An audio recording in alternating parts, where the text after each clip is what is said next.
ভিডিওটি আপনারা যে যেখান থেকে দেখছেন আজকের ভিডিওতে সবাইকে স্বাগতম। আজকের পড়াতে আমরা চাকরির পরীক্ষার কিছু গুরুত্বপূর্ণ অঙ্ক সমাধান করব। স্ক্রিনের প্রশ্নটি যদি আমরা লক্ষ্য করি, কোনো ব্যক্তি স্রোতের অনুকূলে 4 ঘন্টায় 44 কিলোমিটার এবং স্রোতের প্রতিকূলে 4 ঘন্টায় 28 কিলোমিটার পথ যেতে পারে, তাহলে স্রোতের বেগ কত? এখানে এই ব্যক্তি স্রোতের অনুকূলে কিন্তু একবার গেছে, আবার স্রোতের প্রতিকূল মানে আর একবার ফিরে এসেছে। তাহলে কি হলো, দুইবার যাওয়া আসা হয়েছে, কিন্তু একবার গিয়েছে এবং একবার ফিরে এসেছে। যখন গিয়েছে তখন ছিল অনুকূল, মানে জোয়ার ছিল। জোয়ারে কিন্তু যেতে সময় কম লাগবে, কারণ ওদিকেই তো জল টানে। 4 ঘন্টায় 44 কিলোমিটার গেছে। আসার সময় প্রতিকূল মানে বাধা পেয়েছে, তখন 4 ঘন্টায় 28 কিলোমিটার মানে কম গিয়েছে, বাধা পেলে তো কম যাবেই। এখন আমাদের স্রোতের বেগ বের করতে বলেছে। এই ধরনের স্রোত, নদী, লঞ্চ লঞ্চ থাকতে পারে, নৌকা থাকতে পারে। এই যে নদী, স্রোত, নৌকা, লঞ্চের অঙ্কের আমরা একটা সূত্র যদি মুখস্থ রাখতে পারি, তাহলে কিন্তু সব অঙ্ক আমরা রিল্যাক্সে করে ফেলতে পারবো। সেটা হচ্ছে নৌকা স্রোত অনুকূল, আবার এদিকেও স্রোত আর হচ্ছে প্রতিকূল।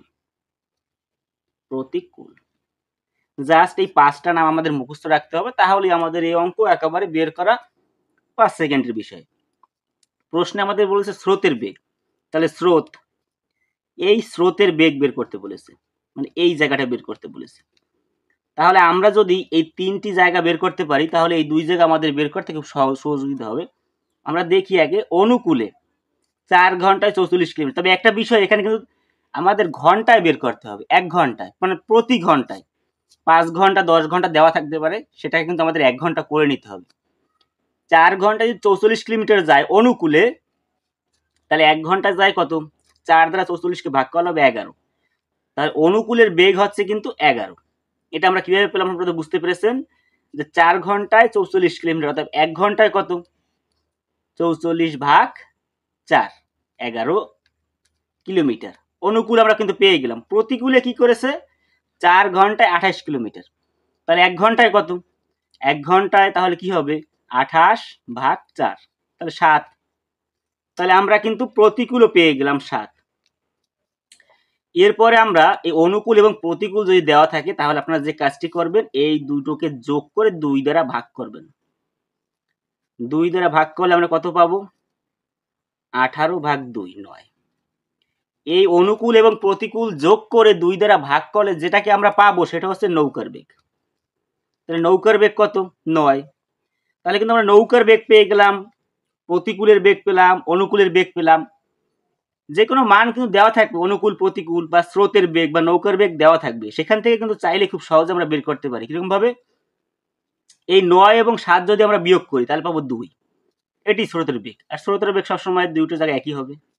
এখানেও 2। আবার দেখুন, এই দুইটা যোগ করলে কিন্তু 11 হয়। আবার 11 দিয়ে যদি আমরা 9কে বিয়োগ করি, তাহলে কিন্তু 2 হয়।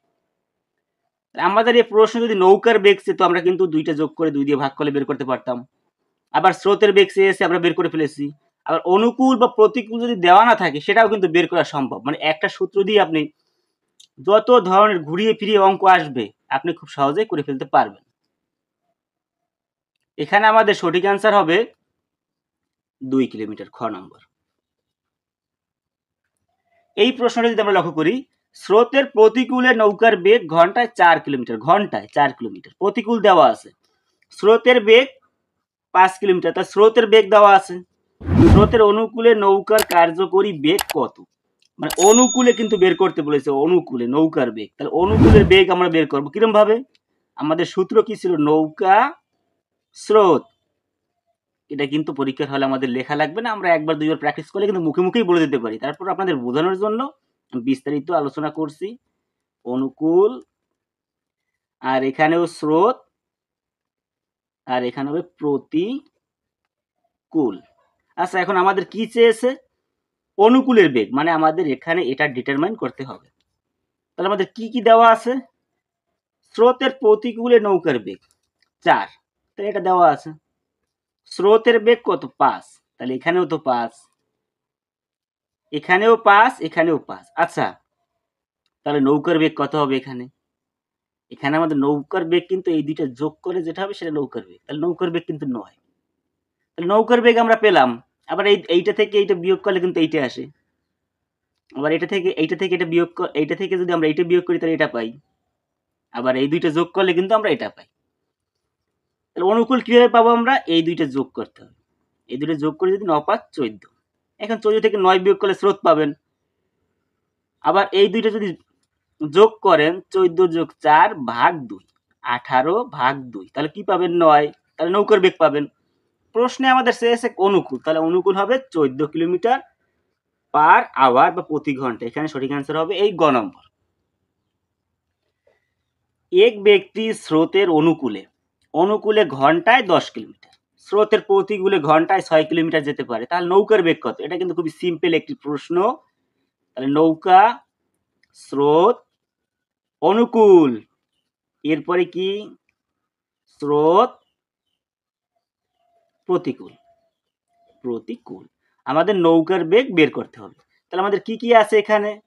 আমাদের অনুকূল আছে 10, প্রতিকূল আছে 6, তাহলে 10 আর 6 যোগ করি যদি, তাহলে পাবো কত আমরা? 16 ভাগ 2, তাহলে আমাদের অ্যান্সার হবে 8। সঠিক অ্যান্সার হবে এখানে নৌকার বেগ 8 কিলোমিটার প্রতি ঘন্টা। আর যদি স্রোতের বেগ বের করতে বলতো তাহলে কি করতাম? এখান থেকে এটা বিয়োগ করলে 2, এখানেও হবে 2, এটা থেকে এটা বিয়োগ করলে 2, এরকম ভাবে কিন্তু আমরা বের করে ফেলতে পারতাম। নৌকা ও স্রোতের গতিবেগ যথাক্রমে ঘন্টায় 48 কিলোমিটার এবং 8 কিলোমিটার। নৌকা এবং স্রোত দেওয়া আছে। নদীপথে 48 কিলোমিটার পথ অতিক্রম করে পুনরায় ফিরে আসতে কত সময় লাগবে? এখানে কিন্তু সময় চেয়েছে, মানে একবার যাবেন আর একবার আসবেন, কিন্তু পথ কিন্তু একই, 48 কিলোমিটার এবং 48 কিলোমিটার। যখন গিয়েছেন তখন 48, যখন ফিরে এসেছেন তখনও কিন্তু 48। এখানে আমরা যে কাজটি করব, নৌকা, স্রোত, অনুকূল, স্রোত আর হচ্ছে প্রতিকূল, কি কি দেওয়া আছে? নৌকার বেগ 24, আচ্ছা নৌকা স্রোত কত? 8 8, তাহলে প্রতিকূল এবং অনুকূল কত হবে? প্রতিকূল হবে, অনুকূল হবে কিন্তু যোগ করলে 32 আর প্রতিকূল হবে বিয়োগ করলে 16। এটা কিন্তু আমরা বের করে ফেললাম। এবার আমরা যে কাজটি করব, আমরা যখন যাব তখন কিসে পড়ব? জোয়ার দেখা গেছে, তাহলে অনুকূলে পড়ব। অনুকূল আমাদের কত? 32, তাহলে আমরা 32 দ্বারা ভাগ করব, কারণ সময় নির্ণয় করার সূত্র হচ্ছে দূরত্ব ভাগ গতি বেগ। দূরত্ব ভাগ গতিবেগ, দূরত্ব তো 48 কিলোমিটার, গতিবেগ কত? 32, তাহলে আমরা পাবো কত? ভাগ করলে পাবো 1.5 ঘন্টা। আবার যখন আমরা ফিরে আসবো তখন কিন্তু প্রতিকূল বাধা পাবো, তখন গতিবেগ হবে কিন্তু 16, ভাগ করলে 3 16 48, এখানে হবে 3, যোগ করলে পাবো 4.5। তাহলে এখানে কত সময় লাগতেছে? 4.5 ঘন্টা। সঠিক অ্যান্সার হবে গ নম্বর, 4.5 ঘন্টা। আজকের পাঠ এই পর্যন্তই। ভিডিওটি ভালো লাগলে সবাই লাইক, কমেন্ট এবং শেয়ার করবেন। আর এই ধরনের ভিডিও যদি আপনারা আরো পেতে চান অবশ্যই চ্যানেলটি সাবস্ক্রাইব করবেন। ধন্যবাদ সবাইকে।